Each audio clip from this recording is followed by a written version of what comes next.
Hello friends, today we are going to prepare a profit and loss account. Profit and loss account is prepared after preparation of trading account. This is the second stage in the preparation of final account. In profit and loss account, debit all expenses are shown, credit all incomes are shown.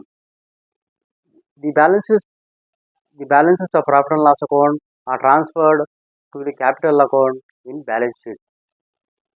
These are the items from which we are going to prepare profit and loss account. This is the pro forma of profit and loss account. Debit, credit, particulars, amount, particulars, amount. Number 1, salaries. Salaries అంటే జీతాలు. ఇది ఖర్చు కాబట్టి debit side చూపించాలి. Profit and loss account should start with 2 on the debit side and buy on the credit side. The words to and buy are used in the profit and loss account. అంటే debit side 2తో start చేయాలి, credit side బైతో start చేయాలి. 2 salaries, ఇక్కడ salaries అంటే 2 salaries 1300 ఇవి record చేస్తాము. Number 2, rent and taxes. Rent and taxes అంటే బాడుగ అండ్ పన్నులు. అది ఖర్చు కాబట్టి అది డెబిట్ సైడ్ చూపించాలి.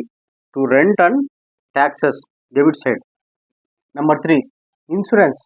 ఇన్సూరెన్స్ అంటే అది కూడా ఖర్చు కాబట్టి అది డెబిట్ సైడ్ చూపించాలి. To insurance 325. Number 4, repairs. Repairs కూడా ఖర్చులు కాబట్టి ఇది డెబిట్ సైడ్ చూపించాలి. టు రిపేర్స్ 500 డెబిట్ సైడ్ చూపించాలి. నెంబర్ 5. Number 6, gross profit.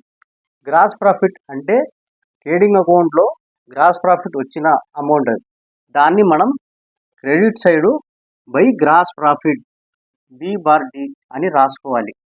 అంటే balance carried down by gross profit 5100 credit side చూపించాలి. Next, printing and stationery. Printing and stationery అది ఖర్చు కాబట్టి డెబిట్ సైడ్ చూపించాలి. To printing and stationery 350. Next, number 8, discount received.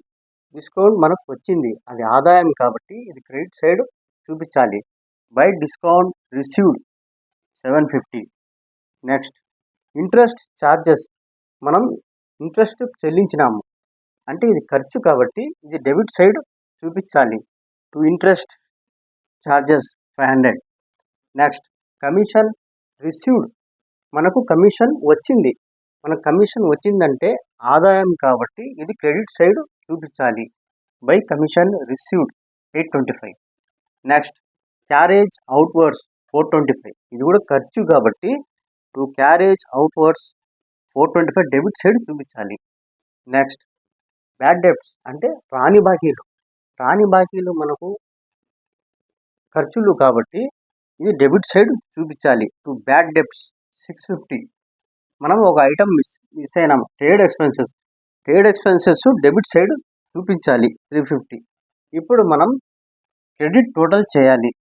Credit total చేస్తున్నాము.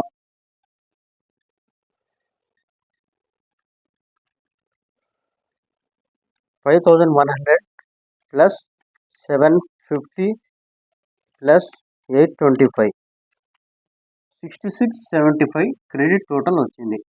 ఇప్పుడు debit total చేస్తున్నాము.